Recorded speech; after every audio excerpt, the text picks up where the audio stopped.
Dans l'actualité en France, maintenant, 7 semaines après les élections législatives anticipées, Emmanuel Macron a ouvert le bal des consultations politiques. Il rencontre donc à partir de ce vendredi matin les chefs de partis et de groupes parlementaires, à commencer par le nouveau Front populaire et Lucie Castet ce matin. Le camp présidentiel, la droite, les centristes de Lyotte et les radicaux de gauche seront eux reçus cet après-midi pour le Rassemblement national, et Éric Ciotti, ce sera lundi prochain.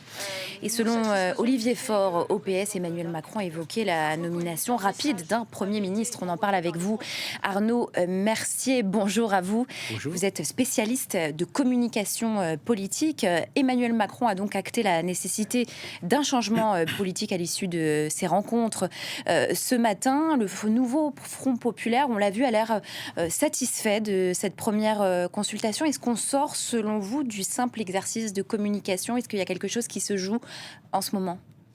Je continue à être sceptique parce que ça paraît trop beau. C'est-à-dire qu'on avait l'impression d'un système très coincé. Emmanuel Macron a différé. Il a laissé entendre qu'il ne pourrait pas nommer Lucie Castet, etc. Et puis là, les gens du nouveau Front populaire sortent...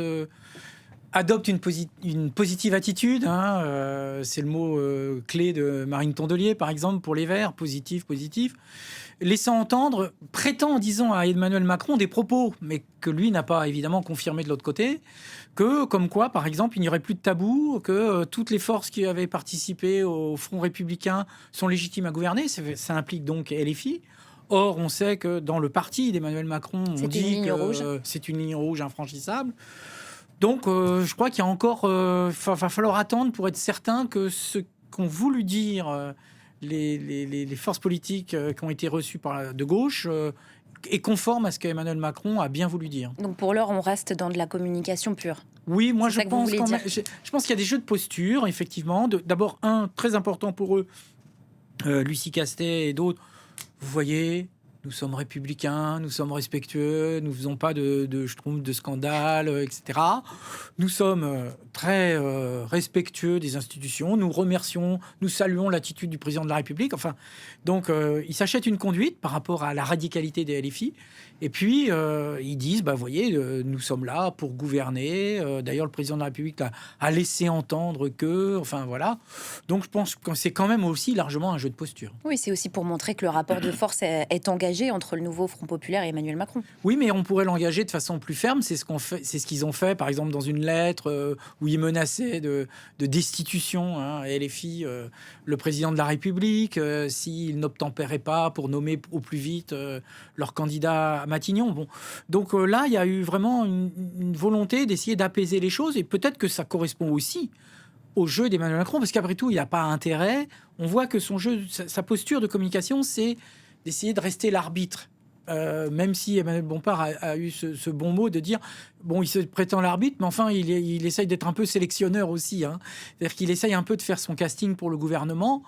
Donc, je pense que c'est aussi l'intérêt quand même d'Emmanuel Macron d'apparaître comme celui qui est...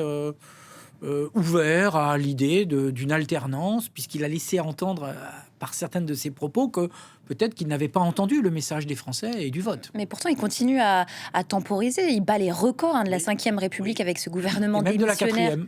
Voilà, 38 jours, c'est énorme. Pourquoi cette stratégie ? C'est une manière de garder la main sur l'agenda, aussi peut-être de retarder son effacement au profit d'une cohabitation ?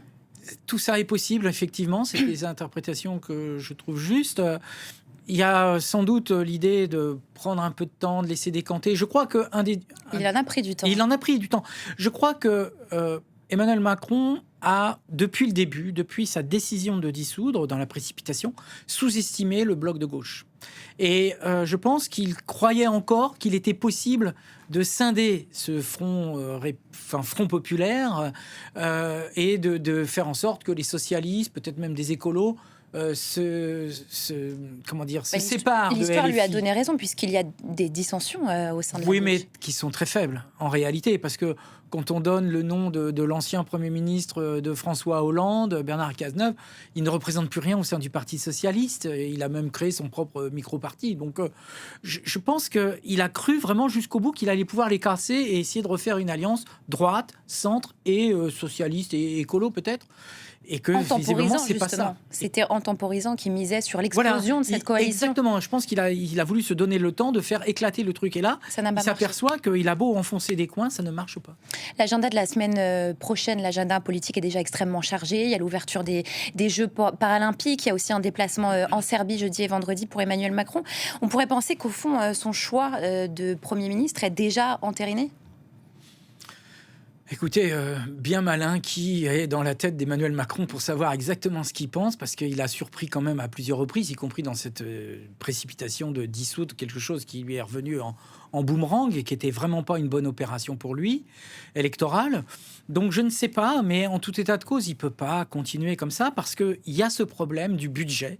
Et je crois que c'est ça surtout le point important.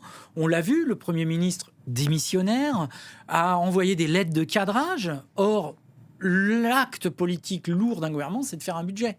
Donc là, il y a un moment, c'est plus possible. Alors, le Premier ministre, encore Premier ministre, même démissionnaire, Gabriel Attal dit c'est un gel, comme ça laissera le temps à ceux qui veulent.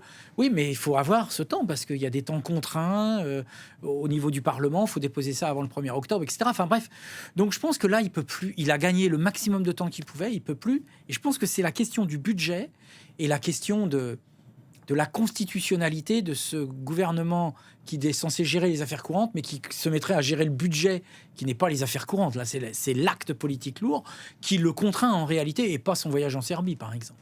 Mais Lucie Castet a-t-elle la moindre chance d'être nommée à Matignon, selon vous ? Écoutez, on pourrait penser que au sortir des élections, au moment où son nom est sorti, elle n'avait aucune chance. Maintenant, si on est un peu cynique, est-ce que l'intérêt d'Emmanuel Macron, c'est pas de la nommer et puis de voir qu'elle se prend dans les dents, avec un gouvernement LFI, etc., une motion de censure et finalement une sorte de baptême du feu, un peu une politique du risque tout, hein, mais de dire, bon, écoutez, finalement, vu les consultations, je nomme le bloc majoritaire, enfin, le moins minoritaire, puisqu'il n'est pas majoritaire, et puis on verra bien ce qui arrivera, et puis s'ils se font censurer, comme parce que c'est ce que disent la droite et les partis du bloc central, disent, s'il y a le moindre ministre LFI, nous voterons la censure.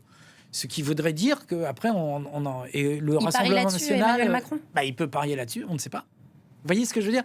Après tout, est-ce que un des premiers moyens de sortir du piège dans lequel il est lui-même, c'est-à-dire de donner le sentiment aux Français de ne pas respecter le choix des Français, puisque le choix des Français, c'est une alternance, ça c'est clair, entre le RN et le nouveau Front populaire. Donc le moyen d'en sortir, c'est peut-être de faire jouer l'épreuve du feu et de montrer au nouveau Front populaire qui montre les muscles en disant on est arrivé en tête et c'est à nous de gouverner, vous voyez, vous n'êtes pas capable de gouverner, la preuve, vous avez pris une motion de censure aussitôt nommée. Bon, voilà, peut-être que c'est ça qui traîne dans sa tête. Mais justement, on le voit dans tous les camps, les ambitions sont déjà tournées vers 2027 et avec une assemblée qui est à ce point fragmentée, la question qu'on peut se poser, c'est qui a réellement intérêt de prendre le risque de gouverner finalement ? Vous avez posé la bonne question. Je pense que personne à droite n'a intérêt à jouer les supplétifs du camp macronien pour essayer de s'en sortir. Je pense qu'à gauche, ils veulent être sur leur ligne politique et pas jouer les supplétifs des macroniens. Je pense que tout candidat de gauche, tout parti de gauche qui prendrait une alliance avec les macroniens en situation en plus minoritaire, parce que ce serait d'abord un bloc macronien qui dominerait la coalition, est exclu, s'exclut de lui-même d'une candidature possible pour représenter la gauche. Donc je suis bien d'accord avec vous, il y a des jeux de posture et des jeux de calcul politique par rapport à la présidentielle qui conduisent plutôt au pire et à une certaine forme de paralysie probable. Moi, mon pronostic a toujours été depuis le début que on ne sortirait pas, c'est une impasse et on n'en sortirait pas autrement que par un gouvernement technique du genre le gouverneur de la Banque de France, un système à la Romano Prodi en Italie ou quelque chose comme ça. Parce que là, les jeux de posture des uns et des autres font qu'ils ne veulent gouverner qu'à leurs conditions. D'ailleurs, souvenez-vous que le leader du Rassemblement national avait dit explicitement « Si je n'ai pas la majorité absolue, je n'irai pas à Matignon ». Donc le Rassemblement national aussi avait dit on ne fait pas de trucs de bric et de broc. Voilà. C'est ou bien on dirige comme on veut, ou alors on dirige pas. On en revient à ce gouvernement technique qui a été évoqué dès le lendemain des législatives. Merci à vous Arnaud Mercier, spécialiste de communication politique.